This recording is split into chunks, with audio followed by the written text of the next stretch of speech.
Hello दोस्तों, welcome to my channel. तो दोस्तों, वक्त कभी किसी के लिए नहीं रुकता। वक्त एक ऐसी चीज़ हो वो जो हमेशा चलता ही रहता है। तो दोस्तों, आज की कहानी कुछ ऐसा ही है। तो राहुल, राकेश और दिनेश नाम का लड़का था। वो तीनों बहुत अच्छे दोस्त थे और तीनों में कुछ खास बात यही था कि वो तीनों ही अमीर घर से था और वो तीनों कोई काम नहीं करता था। बस उनको कोई समय का कोई ज्ञान ही नहीं था। वो बस आलसी थे और समय को यूं बर्बाद करते रहते थे। तो वो तीनों ही बड़े अमीर घर से था, बहुत टैलेंटेड था, लेकिन कोई काम नहीं करते थे। तो उनके घर वाले तो परेशान रहते थे हमेशा कि ये तीनों आगे जाकर क्या करेंगे। तो उनके तीनों के माता पिता ने सोचा कि इनको कुछ काम करने के लिए दे दें। तो यही सोचकर उनके माता पिता ने उन तीनों लड़कों से कहा है कि तुम्हें हम 1 साल का वक्त देते हैं और इस 1 साल के अंदर तुम्हें 10 लाख रुपए कमाना ही कमाना है। इसके लिए उनके माता पिता ने उनको पहले से ही 5 लाख रुपए दिए भी थे ताकि वो लोग अच्छी तरह से फिर बिजनेस स्टार्ट कर सके। अब वो तीनों पैसे पाकर तो बहुत खुश हो गए और अच्छी तरह से मौज करने लगे। इस तरह से मौज करते करते फिर से उन लोगों ने 6 महीना यूं ही गवा दिया।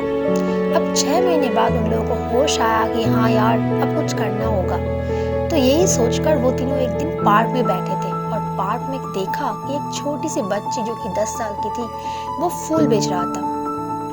तो उन लोगों ने उन बच्ची के कहा कि तुम इतनी छोटी हो, तुम फूल क्यों बेच रहे हो? तो उस बच्ची ने कहा कि मैं अपने परिवार का पेट पालती हूँ, क्योंकि मेरे पापा नहीं है, इसलिए मुझे फूल बेचकर अपने घर को गुजारना पड़ता है और साथ में मुझे पढ़ाई भी करनी पड़ती है।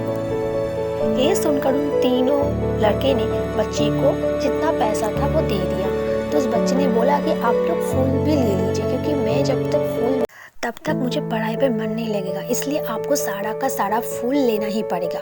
तो तीनों लड़के सारा फूल ले लिया और उस लड़की चले जाने के बाद सोचा कि यार, अब हमें भी कुछ करना चाहिए। इस तरीके से हम वक्त को बर्बाद नहीं कर सकते।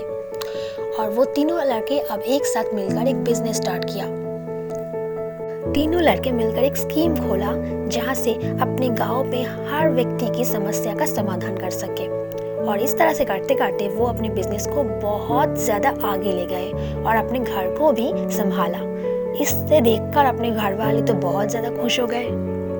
तो इस तरह से करते करते वो तीनों लड़के बिजनेस में बहुत ज़्यादा कामयाब हो गए और एक दिन आगे चलकर बहुत सक्सेसफुल बिजनेसमैन बन गए। तो दोस्तों, आज की कहानी से हमें क्या शिक्षा मिलती है?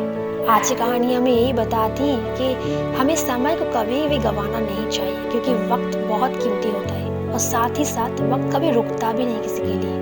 इसलिए आप भी अगर जिंदगी में कामयाब होना चाहते हो कुछ हासिल करना, तो आज से ही समय को वक्त बर्बाद करना बंद कर दो और कुछ काम करो, ताकि इस समय को आप लोग सही कामों में लगा सको। तो दोस्तों, आज की कहानी यही तक। कहानी अच्छा तो लाइक ज़रूर कर देना और ऐसे ही कहानी सुनने के लिए मेरे चैनल को सब्सक्राइब जरूर करना। तो भी मिलते हैं अगली नई कहानी के साथ। तब तक के लिए लेते हैं अलविदा।